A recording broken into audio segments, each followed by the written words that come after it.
আমার নাম মোহাম্মদ কামসান আলী। আমরা লক্ষ্মীপুর থেকে আসছি। রোগী আমার শাশুড়ি হয়।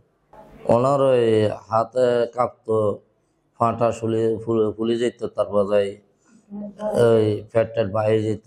এগুলোর জন্যে স্যারের কাছে আনছি আর কি, ইমাম স্যারের কাছে। আরো 2বার আনাইছি, এখন এবার সহ 3বার আনাই। ইমাম স্যারের কাছে আনার পর থেকে ওই চিকিৎসা নেওয়ার পর থেকে হাতের কাঁপনটা একটু কমছে, আর ফ্যাটের ফুলোটা একটু কমে আসছে। আলহামদুলিল্লাহ, ইনশাল্লাহ ভালো। আমরা ইমাম স্যারের কাছে আসছি। ওই যে আমি স্ট্রোক করছি, স্ট্রোক করার পরে উনি আমাকে এখানে নিয়ে আসছে, যে ইমাম স্যারের কাছে। এখানে নিয়ে আসার পরে ওনার ব্যবস্থা নিয়েছি। আলহামদুলিল্লাহ, আল্লাহ সুস্থ করছে। এই বিদায় আমি আমার স্বাস্থ্য বাইরেও নিয়ে আসছি। উনিও মাথার সমস্যা আল্লাহ মোটামুটি সমাধান করছে। ওই বিধায় এখন আমার শাশুড়িরও নিয়ে আসছে। ইমাম স্যারের ব্যবস্থা ভালো, চিকিৎসা ভালো। ওনার কাছে দেখাইতে পারেন। আল্লাহর রহমতে আল্লাহ সুস্থ করার মালিক, আল্লাহ সুস্থ করতে পারে।